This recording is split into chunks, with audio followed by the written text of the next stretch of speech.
Good evening, everyone. The North Central Jets entered today's Class D state championship game at 54 consecutive wins and the defending state champs.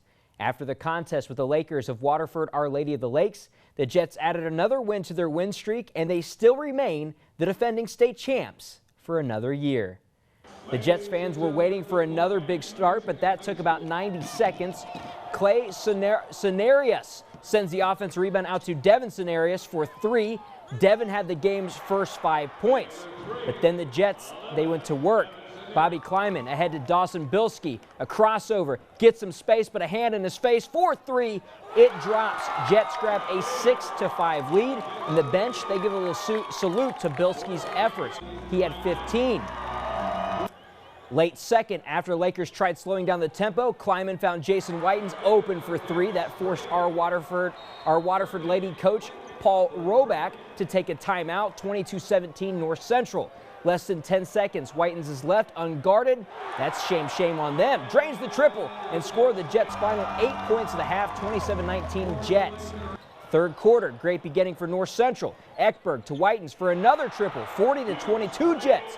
Whitens topped his team with 16 points, but the Lakes weren't going away without making a splash. First team All-Stater Andrew Klein drove the lane for two of his game-high 22 points. The Lakers cut the deficit to 49-45 in the fourth quarter.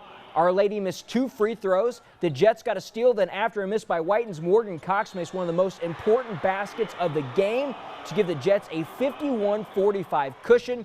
Cox missed the free throw, but the Jets grabbed the offensive rebound, and Marcus Krasinski took the Whitens pass and cans the triple, putting the Jets up 54-45. Lakers closed within 7 a couple times, but this hustle play by Bilski with the steal and timeout and a few free throws sealed the deal. North Central wins its second straight state championship, 59-48.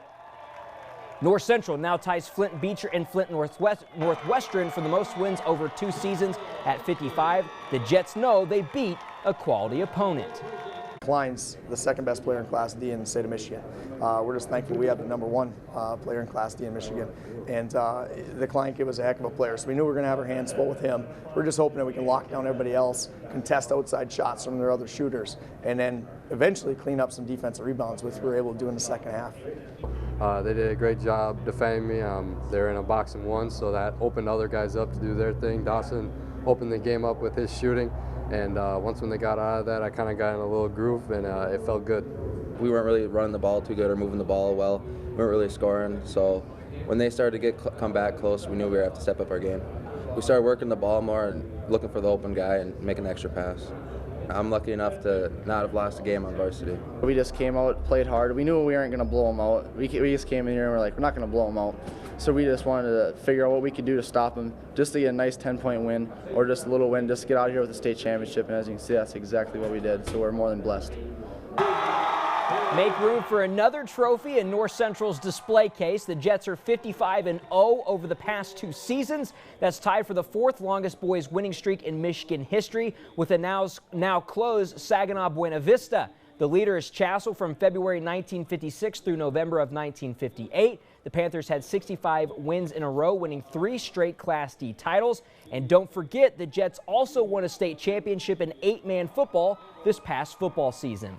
Well, day 2 from the Dome, and the Ishpeming Hematites faced the Stevenson Eagles. The Hematites brought Sinead Corvola to the mound. In the bottom of the first, Corvola made quick work of the Eagles, attacking them and striking out the side. Game was still scoreless. Top of the second, and the Hematites turn the scoring on. Kirsten Malone pops out to first, but the ball is mishandled, allowing Emily Quayle to score from third, making it 1-0 Hematites.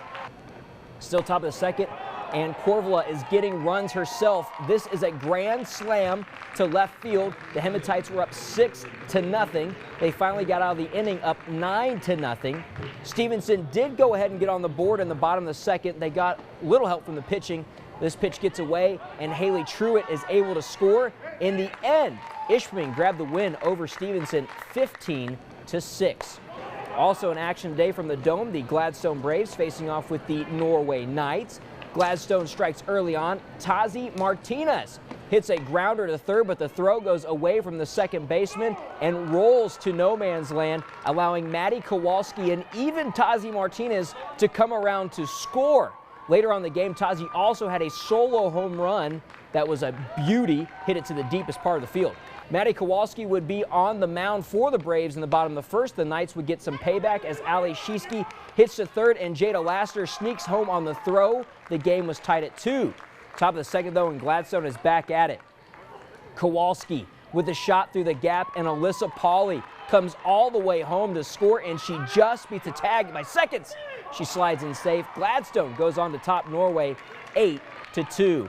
The Ferris State Bulldogs proceeded to the final 8 of the hockey playoffs by beating St. Cloud State 5-4. They face off with Denver tomorrow, who beat Boston University 7-2. Whoever wins that will punch their ticket to the Frozen Four. And Michigan defeated Notre Dame to face off with North Dakota for the right to the Frozen Four, but North Dakota goes on to become the first team to punch that ticket by winning 5-2. And of course, for more sports scores and highlights, you can visit us online at uppermichigansource.com.